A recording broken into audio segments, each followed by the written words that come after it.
Me, your man, Louie Tee. Welcome to the 2017 NFL Draft Prospects 101 series, your guide to some of the biggest and hottest names. The 2017 NFL Draft, we're talking wide receivers, and in a draft where I don't feel like there's a bunch of game-changing wideouts. This next guy we're about to talk about is exactly that, potentially. And every year that I do this, I watch prospects while scouting other guys. You'll run into a future prospect in the making, whether it be once upon a time scouting a Samuel Watkins and running into a freshman Mike Williams, who I just talked about on the series already. And then this next guy, you know, scouting Daniel Braverman a season ago, along with his fellow draft class E in Willie Beavers. I ran into a guy that I'm like, man, this guy is impressive. Who is he and when is he going to be in the draft? Because he looks good. And you knew he was coming after watching him last year and the year before that and the year before that. And now he's finally coming to the NFL. And I'm here to tell you that this guy has an abundance of talent. I'm talking about Western Michigan's Corey Davis. And this is a guy that has all of the talent in the world. If he can put everything together at the next level, this is a guy that could potentially be one of those big name receivers that we talk about for years to come in the National Football League. Let's talk about all of the different things I think make him a player to watch for in the upcoming draft. I'm going to talk about his pros now.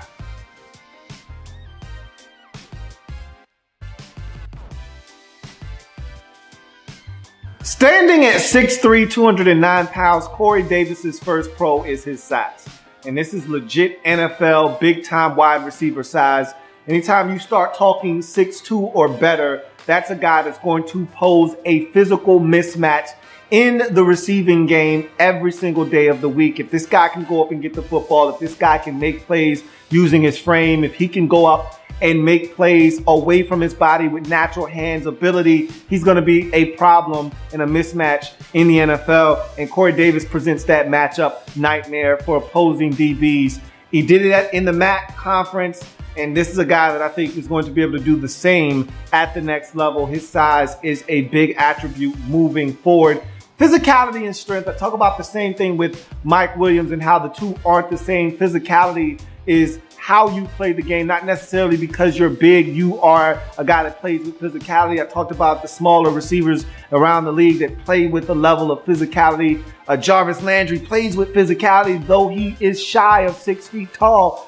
You don't have to be big to play with physicality, but Corey Davis is big and he does play with a level of physicality, getting off the line of scrimmage, running after the catch. This is the guy that does play with a level of physicality that is going to allow him to excel at the next level. Also, he is strong though. And again, if you're going to be a 6'2" or better receiver, I need you to be physically demanding. I need you to be strong. I need you to be able to be physical. I need you to be able to lay hands on guys and hand fight down the field and clear out and carve out space for yourself. Guys are going to grab and tug because you are a bigger receiver, because you are a bigger target. I'm going to need you to be physically strong and be able to combat that. Get open, separate, get your hands on the football. He comes with both physicality and strength, plays with both of those things. But then this is the quality you get out of him that you don't necessarily get from a Mike Williams, and that's finesse. You gotta sometimes be able to finesse it. You gotta have agility, the ability to make a guy miss out in space, the ability to take a 6-yard curl and turn it into a 26-yard touchdown. And this is what Corey Davis brings to the table. And I think one of the traits that separate him in this draft, because you've got a guy like Mike Williams over here, who's big, who's physical, who's a brute. But he doesn't come with a lot of wiggle and movement skills after he has the football. Then you have a guy over here like a John Ross who comes with all the electricity necessary to change a game in an instant, but he's not the biggest guy in the world. And then you get the two of them kind of mashed together potentially. Now, what John Ross brings to the table is that electrifying speed that you're going to find that is unmatched anywhere. But what you get from Corey Davis is a combination of the two, a little bit of speed, a little bit of size into one package. And that's something you got to love. And the ability to make people miss out in space, the ability to take a short gain and turn it into a big one, the ability to get out in space and turn into a return man type of guy is what Corey Davis brings to the table. And that's the finesse, the ability to run routes. And that's another pro, so I'll go ahead and talk about it now. His route running ability is, to me, top notch.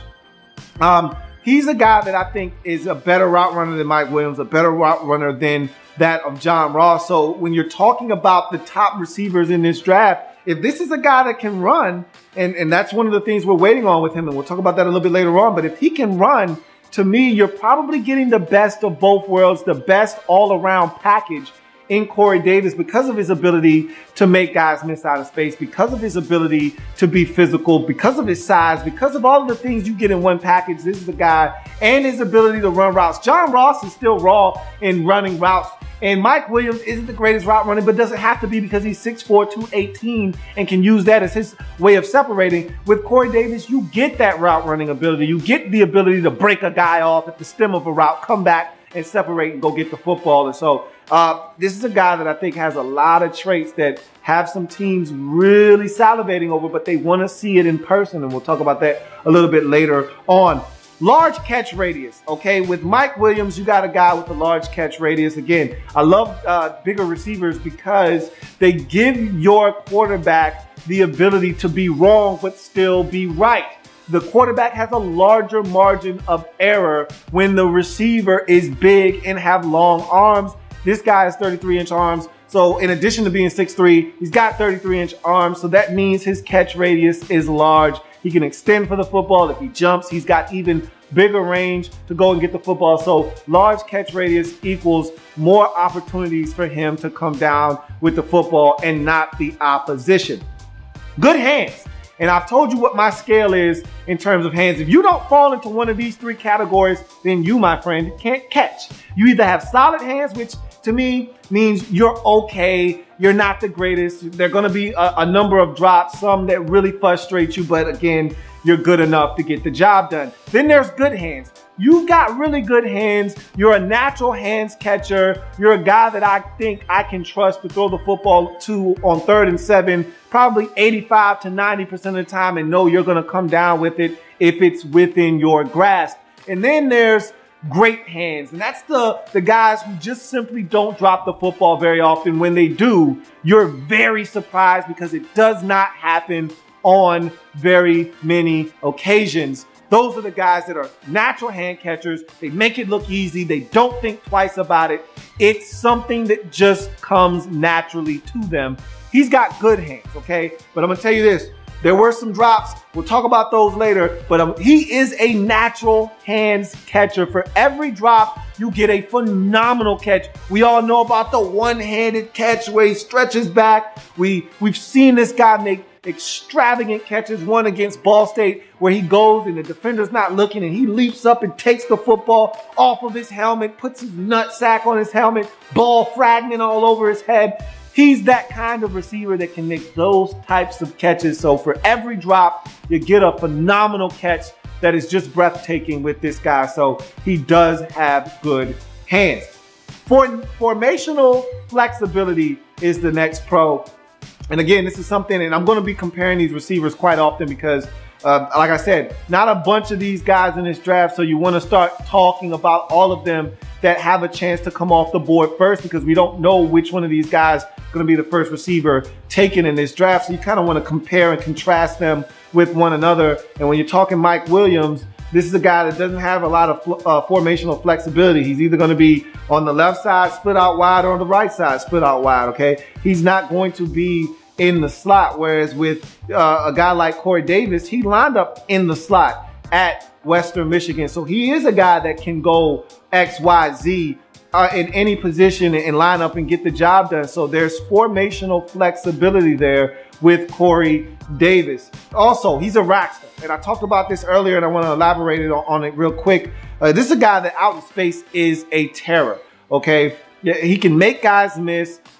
There's a play that I watched him against Ohio in the MAC championship game where he catches the football and he just takes off, splits a couple of defenders, and just absolutely floors it and hits fifth gear and runs it in for a touchdown. It's what he can bring to the table. He's got another move too, where he runs a curl or he runs a slant. He catches it going to the inside, stops, plants, pivots. He gives you a little fake like he's going inside, then turns back to the outside and then takes off. And that was a receiver drill that we used to run all the time, where the coaches always wanted to make sure you finish the play, you catch that curl, you catch that comeback, you catch that stop, then you turn to your outside, you pivot, and you go much faster than slow. This is a guy that has mastered that drill, whether he's running to the inside, catching a slant, stops, turns, pivots, goes back to the outside, or he catches a comeback, facing the quarterback, fakes like he's going inside, then turns and pivots and goes outside. He does that move beautifully, better than anybody I've seen in this draft, and it's one of his go-to staple moves, and I've seen this guy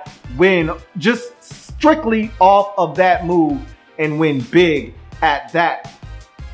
He is a WWF effort, and you're gonna hear this term from me because I like to shorten things up. And so when you hear me say WWFF type of guy, means he will work for food, okay? Will work for food is what WWFF stands for. And what that means is, as a receiver, you want the rock, you want to eat. As a receiver, you got to work for your food. You got to be willing to work for food. And what that means is simply, are you going to block in the run game? If you are willing to work for food, that means you are willing to block so that you can eat as a receiver. You want the rock, and that was always taught to me as a youngin'. You want the rock, you better block. Okay, you want to eat, then you better go out and find some food. And so you better go out in the run game and do your job and do it well if you want us to throw you the football. And so this is one of those guys that is willing to work for food. He'll go out and block. Now, I'm not saying he's Laquan Treadwell from last year, going out and seeking guys and smoking them,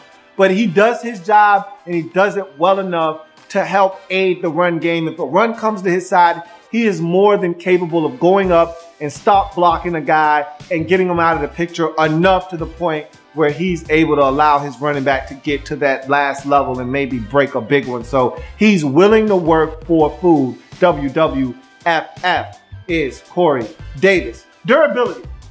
In 4 years of football, 52 total games. He played in 50 of them, only missing 2 games. That one in his freshman year, one in his sophomore year, played every game in his junior season as well as his senior season. So this is a guy that has played a ton of football and is very durable. Again, the best ability is availability, and Corey Davis, for the most part, is available each and every single week. And that's something you got to admire about a guy if you're looking to potentially draft him in 2017. BTR, to me, he's a big-time receiver in all their big games. I watched him in 2015 versus Michigan State. He went out and balled in that game, over 100 yards in that football game. I watched him against Ohio State. I think if his quarterback was, if that game was played in 2016, I think he would have had a better game because he was open a number of times in that game. I just don't think his quarterback was mentally prepared for that type of task and challenge like he was in 2016. If his quarterback was willing, if that game was in 2016, I think that would have been a different outcome for him because I thought he won a couple of times against Eli Apple and some of those guys in that game. I thought he was open quite a bit in that game and just didn't get the football. But watched him in 2016 and all of their big contests. Remember, this team was undefeated until the final game of the season, the bowl game versus Wisconsin. They hadn't lost a game and they were scoring a bunch of points. This is a highly corrosive and explosive offense at Western Michigan, and the biggest reason why was Corey Davis and his ability to make things happen. Some of those other guys around him benefited because of the attention that he attracted each and every time he went out for a route. So Corey Davis stepped up in some huge games, set a record for most yards in a MAC contest versus Ball State with 272 receiving yards. Had 12 catches in that game, had another game where he had 13 catches. He stepped up in big ball games, made plays for his team. So to me, he is absolutely a BTR type of football player, a big time receiver. And finally, extreme productivity. This is a guy that every single year at Western Michigan was putting up huge numbers. this is a guy that only had one season where he didn't eclipse 1,000 yards. And that was his freshman year, and he was only 59 yards short. Had 949 yards in his freshman year. Then after that, never had a season of less than 1,400 yards receiving. 1,400, then 1,400 and some change, then 1,500 in his senior season this past year. This is a guy that had remarkable numbers leaving college football. You're talking about a guy that had 337 career catches for 5,885 yards or something of that sort, and 52 touchdowns. And those 5,885 yards or 58 yards or 5,285 yards or whatever it was, that's a college football record for most yards in Division I football. So this is a guy that just had a phenomenal storybook career, and the production is there year in and year out. Again, it's the MAC conference, so let me go ahead and tell you, sprinkle a little bit of salt on that, man. Just a little bit of salt on that. All right, take it with a grain of salt. It's the MAC, all right? He's not playing in the Pac-12. He's not playing in the SEC. He's not playing in the ACC. It's the MAC. But still got to go out and dominate competition, and that Corey Davis did. So we go from all of those pros to some of his cons.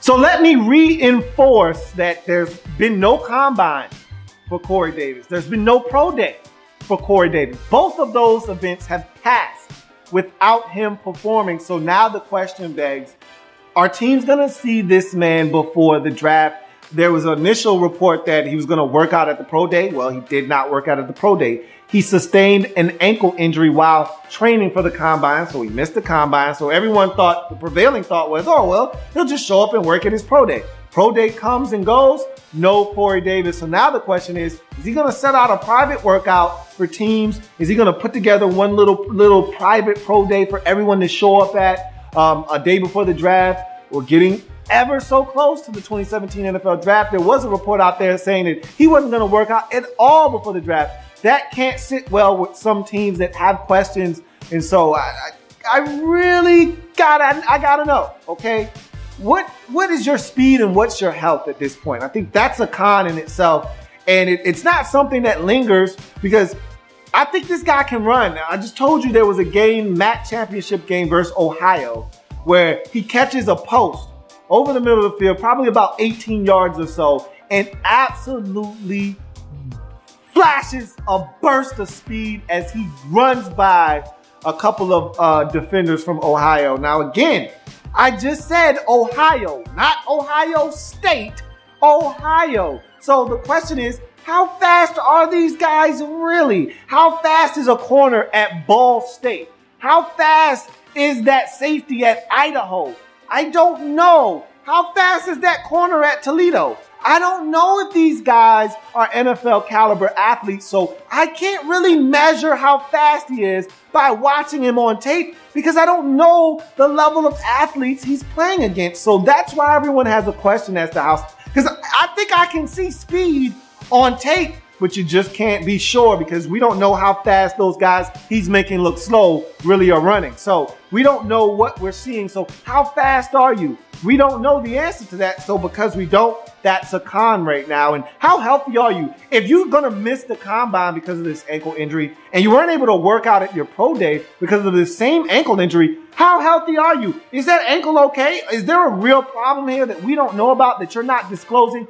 Are you healthy? Those are the two questions I have for him right now. Those are two cons that can be alleviated if he just works out pre-draft. But if you're asking me about on the field, the one thing that I have, the one gripe I have with him, and there's not much to pick at. Okay, this guy's pretty clean if you're asking about a prospect. The one thing I can tell you is there's some concentration drop, folks. This guy will drop the football. Some situations, I watched him in 2015 versus Michigan State. Deep ball early in that game. I gotta have it. If you're a big time receiver, if you're a game changer, hit you both hands. I know you got a defender draped all over you. Both hands though. I need you to corral that for that touchdown. That's a 47-yard touchdown. I need you to catch that. He didn't catch it. All right, there are times where he'll just drop the football and it's just a lack of concentration. I know this man can catch, but it's just a lack of concentration where you just say, whoa, what happened there? And it's just him not seeing ball into hands, but him trying to make a play before he's actually got it. So I just like to see him concentrate and catch the football and not let it hit the ground. There were way too many drops on tape for my liking. For a guy with his skill set and his amount of talent, I don't want to see the football hitting the turf that many times when I know you should have caught the football. But other than that, I don't have anything else to nitpick at, man. This is a guy that is very clean, and if he could just work out before the draft, I feel like this is the first receiver off the board because of the size and combination of speed. You don't get this with any other top prospect. And the production at college is eye-popping, the ability to run routes and separate. This guy has everything you're looking for. The only question we really have is, how fast are you, man? And if he can answer that before the draft, I think we might have found ourselves a #1 top of the board wide receiver in this draft in Corey Davis. That's his draft prospect 101 breakdown. If it happens in the National Football League, whether big or small, we covered all here on the Louie Tee Network. Come back and join me as I continue to break down anything and everything in the National Football League. I will see you next time. Remember, if you want to see me break down this tape, all you got to do is give me 1,000 views and 100 likes. Make it happen, and I will make it happen. See you next time.